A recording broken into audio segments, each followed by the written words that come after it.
Hey guys, everything new under the sun here.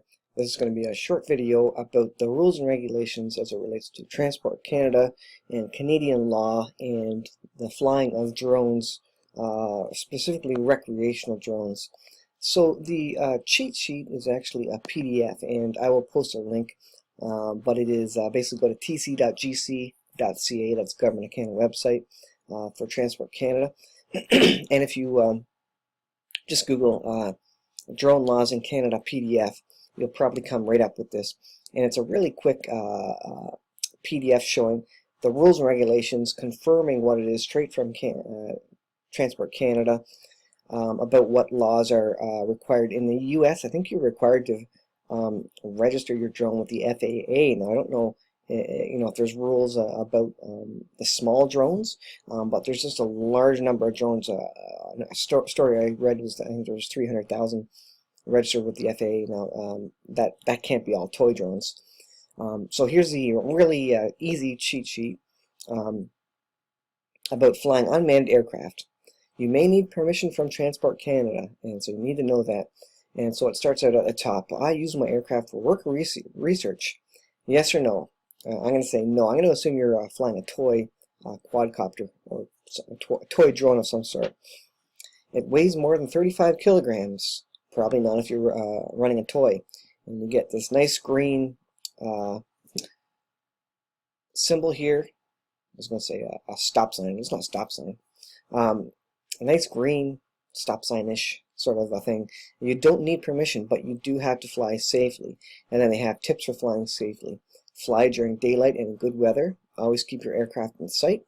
Respect the privacy of others. Don't fly close to airports and populated areas, near moving vehicles, or higher than 90 meters. So those are the first items. Now you can go into the extra stuff. If it's not for work or research, but it is more than 35 kilograms, then you must apply for a special flight operations certificate from Transport Canada. And so that's when it gets a little sticky with what you can do. And then, if it's for work or research, obviously then you get into the real laws, and licensing and potential things like that. And then this PDF also has some very specific things about the liabilities. For example, if you're flying an unmanned aerial vehicle, 2 kilograms or less, and you're doing it illegally, legally, you have to have at least $100,000 in liability insurance. You have to inspect your UAV, you have to get permission on private property, you have to inform air traffic control services. So there's lots of different things you got to do related to that. Now the bit more drawn out answer and more specific information is on the Transport Canada website. This is just their main site. Go to Transport Canada, TC.GC.CA, and then search over here for drone, and you'll find the detail about it.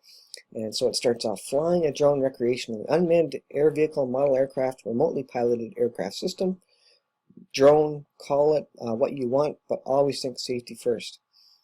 Now they go through the same details as the PDF with the nice graphical steps to walk through, flowchart. If your aircraft weighs more than 35 kilograms, you must apply for a special operations certificate. If it's less and for fun only, you don't need permission from Transport Canada. That is good to know if you're getting into toy quadcopters. Now, about flying legally, you have to follow the rules as it relates to unmanned air vehicles and model aircraft, and there are Canadian aviation regulations for that. So you can get more detail on the Transport Canada site. And then it has do's and don'ts, and specifically the don'ts. Closer than 9 kilometers from any airport or heliport, don't fly closer than 9 kilometers. Don't fly higher than 90 meters. Don't fly closer than 150 meters from vehicles, animals, buildings, structures. Now, if you watch any of the videos, people are obeying those laws, certainly. In populated areas or near large groups of people, don't fly near moving vehicles, highways, bridges, or busy streets. Don't fly within restricted and controlled airspace. Don't fly anywhere you may interfere with first responders. So these are the general guidelines, obviously, for flying a drone. And it makes a lot of sense, because if you cause trouble with your drone, then there could be a lot of liability there, and that's obviously your fault.